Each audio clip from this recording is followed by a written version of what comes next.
Flores. Ika. Dong, anong pinaka magandang blessing na tanggap mo sa taong 2023? Ay, grabe. Pinakamagandang Napakaganda. blessings, tol.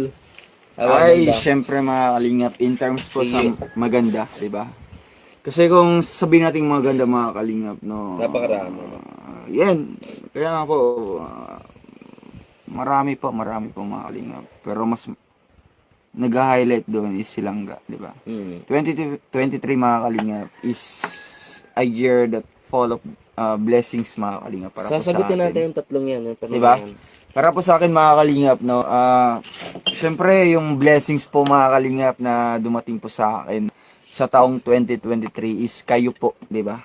Kayo po Yes, mga po. viewers mga kalingap kasi mostly po 50% po sa akin mga viewers dito sa 2023 ko po nakilala, no. Syempre